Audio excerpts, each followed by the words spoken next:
So the global influencer market is now valued around about $21 billion and has tripled in size since 2019. Now there's a lot of money that's flowing around the internet, so there's a lot of different ways that you can actually monetize your audience, and something to keep in the back of your mind is that there's more than $2 billion a day being spent online. If you want to be monetizing your social media, one of the best ways is to be creating video content and having a connection with your audience, because people want to get to know you, like you, and trust you before they actually buy from you.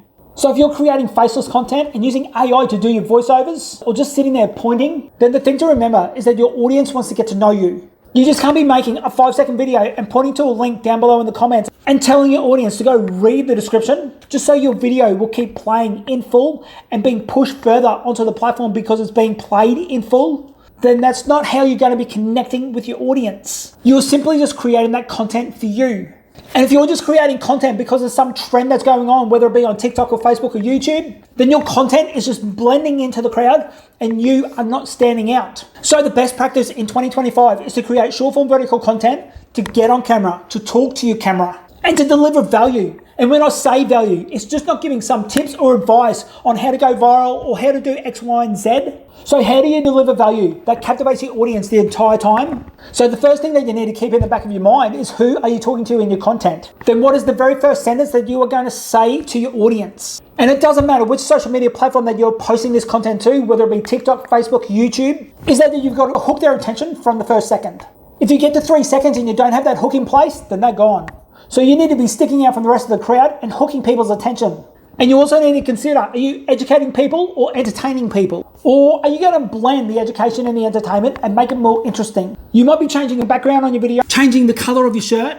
You could be using a simple visual hook, or simply editing a video. And if you're not delegating that task to someone else to be editing your videos, then you should be doing that to free up more time for you.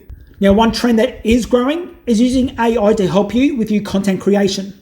You can be using AI to help you with your content creation ideas, your thumbnails, your titles. And if you're not quite sure how to hook someone's attention, you can simply head over to ChatGPT or Claude or whichever AI platform that you love to use, take the script with you and ask ChatGPT or Claude, what is the most interesting sentence inside of this script that's going to hook the attention of my ideal audience? So if you're not yet using AI in your business, simply head over to ChatGPT and start having a conversation with it about who you are, your type of business, who you work with, who you don't work with, how you help your clients, because ChatGPT is going to learn from your conversations, and long term it's going to help you grow your business, because it's going to be able to generate you titles, tags, ideas for you to start creating better content and to hook your ideal viewers. So using AI inside of your business is one of the new skill sets that you should be learning and implementing into your business in 2025. And if you're too scared to use artificial intelligence, then someone that knows how to use artificial intelligence is going to replace you.